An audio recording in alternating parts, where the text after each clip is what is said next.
Today's lesson is on section 8.3, define and use zero and negative exponents. So far in this chapter 8, we've learned a few different rules to help simplify a problem with powers. We know if the bases are the same and I'm multiplying, I can add exponents. If the bases are the same and I'm dividing, I can subtract exponents. A few different ways we can simplify problems that are a power or have exponents to them. I'm talking about two other ones in this particular section. We'll learn our last rule that we're going to talk about with exponent rules. And one other one here, in fact, what happens when I have something to a zero power is also just something we should know when it comes to powers. What happens when I have something to the zero power? Students actually could punch this in their calculator and find out to what it ends up equaling, which maybe they might not even believe their calculator, but what ends up happening, I'll ask students if some of them usually know, or a few of them will be able to respond with the correct answer. When I have something to the zero power, what actually happens is it actually ends up being an answer of 1. Anything to the zero power. So 4 to the zero power, if it's a variable to the zero power, or like in this case I have a few things in parentheses to the zero power, that is also 1. Even a negative number, if I have negative 2 to the zero power, really that also will be positive 1. And again, you could punch any of these into your calculator, or some of them for sure you could. Punch it in and know that I'm telling the truth to you. To kind of see one way, or I'll show you a couple ways why this does work out in math. Why does something to the zero power end up being 1? Well, look at this example I have right here. 4 squared divided by 4 squared. We learned a rule in the last section that said if I have the same base number here for these powers and I'm dividing, I can just subtract these two exponents. So what would this end up equaling? Well, 4 squared over 4 squared. If I subtract 2 minus 2, I get 4 to the 0 power. So the answer to this problem, if I simplified it, would be 4 to the 0 power. But let's break it down this way as well. 4 squared, what is that? Well, that's just 16. And on the denominator, that's also 4 squared is 16. So really, another way to look at this problem would be 16 divided by 16. And what is that? Well, that's 1. So we're saying that these two answers right here must be equivalent. Because in both cases, I just took that same problem and did a different way to get to an answer. But both answers must be the same. So 4 to the 0 power has to be equal to 1. Another way we can see it too is using a pattern. Using some patterns that we see when we use powers. Looking at this very top one in my list here, this says 2 to the 5th power is 32. And then 2 to the 4th is 16, and so on. So if I keep going down my list here, 2 to the 3rd, 2 squared, 2 to the 1st, and then 2 to the 0 power. If I keep decreasing the exponent by 1 for these, what happens? What's my pattern with the actual number that these would evaluate to? Well, 32 to 16 is like divide by 2, or taking half of that number. And same thing with 8 to 16. Same thing with 8 to 4.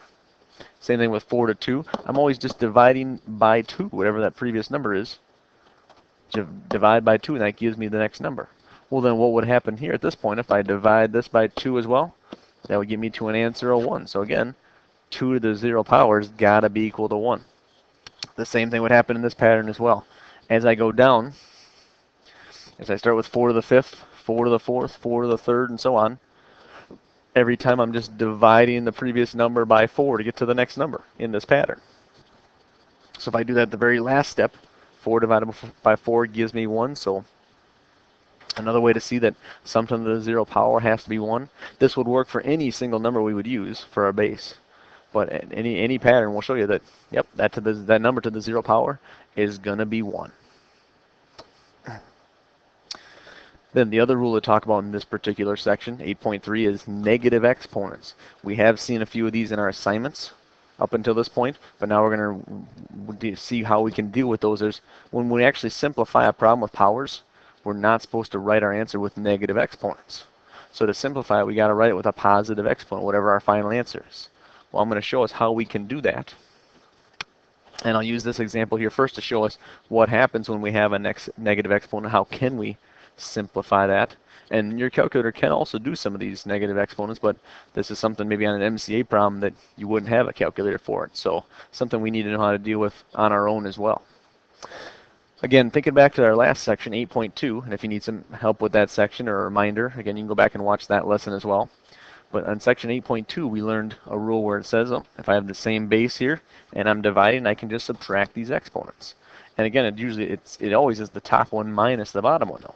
So in this problem, 4 to the 3rd over 4 to the 5th, If I subtract those, I actually get 4 to the negative second power. Well, now I'm going to break that problem apart a different way here down below to again show you how we can come about with what negative exponents do. On the top of this fraction, I have 4 to the third, which is just 4 times 4 times 4.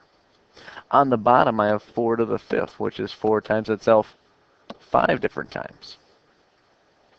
Like I did in the previous section, we know that from a fraction here, if I have factors of the same number on top and bottom, and all these are multiplied together, I can actually just cancel these out, like a factor of 4 on the top and bottom, so these will cancel, and these will cancel, and these will cancel. And what will I have left in my fraction? On top, I'll still have a 1 as a placeholder up there. I'll still have a 1.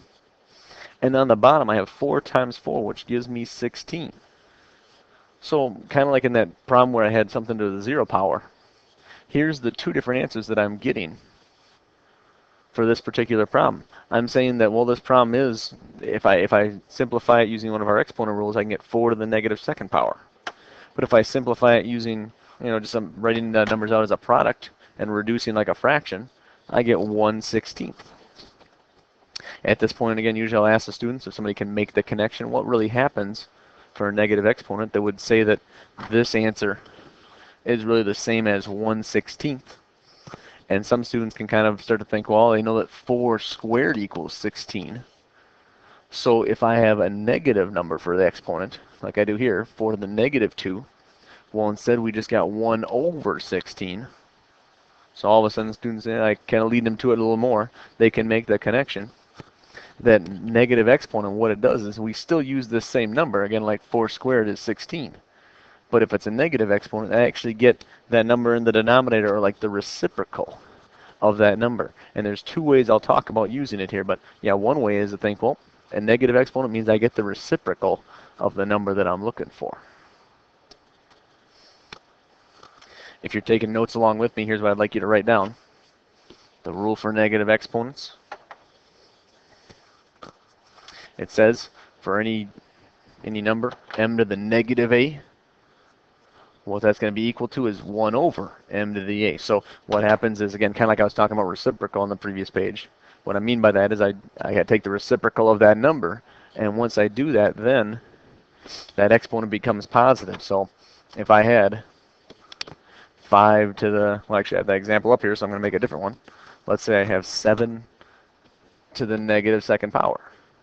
Well, I would rewrite that as a positive, with a positive exponent, as 1 over 7 to the second power. Once I've moved it to the denominator, again, kind of like taking the reciprocal, or I've just moved that number to the denominator, and I have a 1 on top, so 1 over 7 squared. Now down here, now it's a positive exponent once I've moved it to the denominator. So negative 7 to the negative second power becomes 1 over 7 squared. Just one thing to note is that a negative exponent does not make the number negative. All we do is kind of change its place here. And again, I'll talk about that in some examples coming up here as well. So this first problem here, it says simplify the expression. This is what the directions might say. Write using only negative write only using positive exponents. So 5 to the negative third, I can't, that's a very small power, or simple power, but I can't write it like that as a final answer. When a power is simplified, we write it without negative exponents. So 5 to the negative third is like 1 over 5 to the third. And like I've mentioned in previous lessons too, then if it's a number that you can figure out pretty well in your head, like 7 squared was up there in my other example, or like in this case 5 to the third, that is one sometimes you can figure out even without a calculator. 5 times 5 times 5 gives me 125. Or again, other ones that are squared, those I'd like you to put in the answers. Okay. If it's something like 1 over 7 to the ninth, okay, then no, you don't have to figure that number out. But ones that you can do in your head, those I'd like you to put in the problem. Okay. Number 2. Now kind of combining this rule in negative exponents, or this rule from the previous section, and now the one we're using here for negative exponents. Well, again, 6 squared over 6 to the fifth, I would subtract those and get 6 to the negative third. That's what that previous rule told us in section 8.2. But how would I rewrite that? I don't want to leave it with a negative exponent, so I write it as 1 over 6 to the third. Showing that works even for variables too. T to the fifth over t to the 11th. Again, I'm just going to subtract those and get t to the negative 6th. 5 minus 11 gives me negative 6, so t to the negative 6th. And when I rewrite that, 1 over t to the positive sixth. Now at this point, I'll start talking about the other way we can think of negative exponents too. You can think of them like taking the reciprocal of a number. That does work.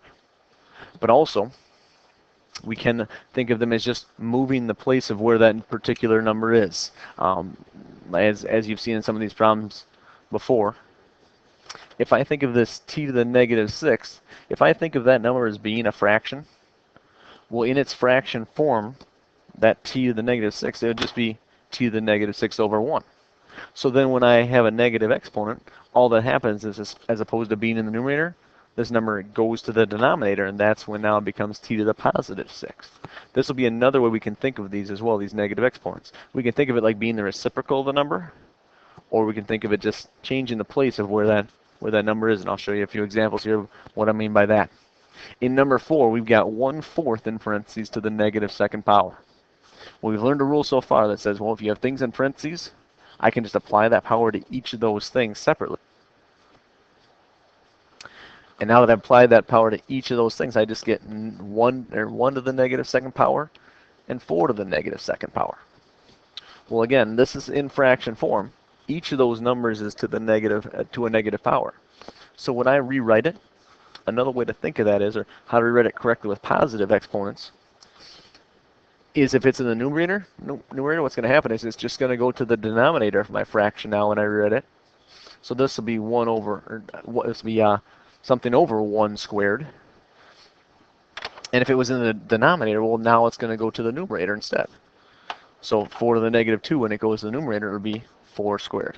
So another way to think of a negative exponent, a simple way, is in the fraction that it's in, if it's something to a negative exponent, be it a variable or a number, well then to make it a positive exponent, I'm just going to put it in the other place. If it's in the numerator, I'm going to put it in the denominator. If it's in the denominator, I'm going to put it in the numerator. So in this case, if I keep simplifying too, 4 squared gives me 16. 1 squared is just 1, so this would be like 16 over 1, or just 16. Number 5 here. Again, kind of like the one before. I can apply this negative 6 power to both of these things. So 1 to the negative 6 over x to the negative 6. And again, both these are to a negative exponent. So what's going to happen is they're pretty much just going to flip places here. The one that was in the numerator, 1 to the negative 6, will just go to the denominator now. So now it's 1 to the 6th power. And x to the negative 6 go up to the top in the numerator. So now that's just x to the positive 6th. And x to the 6th over 1 to the 6th will just be x to the 6th, because 1 to the 6th is just 1. Anything over 1 is just that number itself. Number 6. Again, similar to the ones we've been doing. Each of these things is to the negative 4th power. So I'm just going to apply that power to each one. A to the negative 4th, c to the negative 4th. And when each one is to a negative power, again, anything to a negative power just means change the place of where I am. Okay, so it's kind of telling you to do that.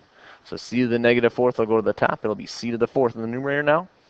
And a to the negative 4th will go down below, and it'll be a to the 4th. So it just becomes, both things just kind of flip places, and it becomes c to the 4th over a to the 4th.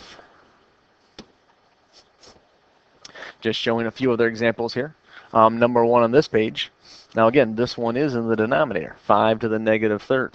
So since it's in the denominator, when I rewrite this, and let's say I put it in fraction form again, when I rewrite it, since this is 5 to the negative 3rd down here, well now it's just going to go to the numerator. So now it's just 5 to the 3rd. And what's on the bottom of the fraction? Well, there's always like a 1 down there, so I guess I left a 1 in its place. That 1 that's up top is still there too. It'd be like 1 times 5 to the 3rd. But 1 times anything is just that itself. So it's a 5 to the negative 3rd just goes to the top, becomes 5 to the 3rd. It's still just over 1, so it ends up being just 5 to the 3rd. That's all I get. Same thing with number 2 here, 1 over k to the negative 8. Well, when I rewrite it, since it's to a negative exponent, this will just go to the top of my fraction. I'll just have k to the 8th power, and again, there won't be anything on the bottom really, so now it is just k to the 8th power. I've done a few like these already with number 3, where both things end up just kind of flipping places. When I rewrite this one, t to the w to the negative 3rd over t to the negative 6th. They're both just going to change. I'm going to get t to the 6th over w to the 3rd. And that's all I get for this one. Number 4, though, is a little different now. Number 4, just one of the numbers has a negative exponent.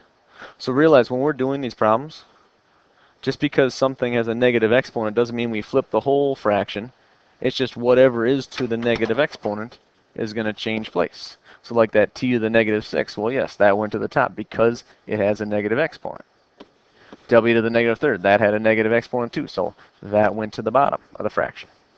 Well, in number 4 here, only one of the numbers has a negative exponent.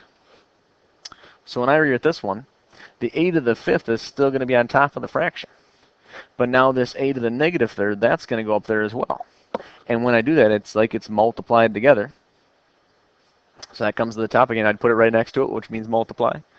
A to the 5th times a to the 3rd. Well, that's that rule now that we know from section 8.1, the very first rule we learned.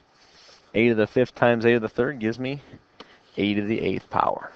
So I can, again, kind of use a couple different rules there, but using the negative exponent rule, now I can see how that works out, or how I can rewrite it with a positive exponent and then be able to simplify it even more.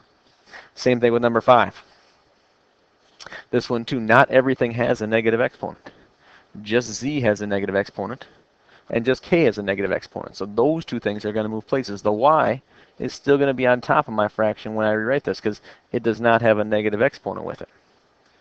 Z will move. That'll go to the denominator. K will move to the top. So I'll have k to the 3rd on the top. Z to the 9th on the bottom. Again, the y stayed where it was. So y times k to the 3rd all over z to the 9th power. Go through one more example kind of like that together. This one with some coefficients instead. Again, those numbers, just kind of showing that those numbers are not to a negative exponent. So 6 and 2, those would actually stay exactly where they are. Those will not change. But r is to the negative 2nd, so this will go to the denominator. B is to the negative 8, that'll go to the numerator. Again, that's a nice, easy way to think about these kind of problems. And I guess 6 divided by 2 would be 3, so really this would be 3b to the 8th over r to the 2nd power. But again, there are kind of two ways to deal with these problems that have negative exponents. One way to think about it is taking the reciprocal of that number. But another way too is if something has a negative exponent, it really just means, well, put it in the other place from where it is. If it's in the numerator, put it in the denominator. If it's in the denominator, put it in the numerator. And then when it goes to the new place, then it becomes positive.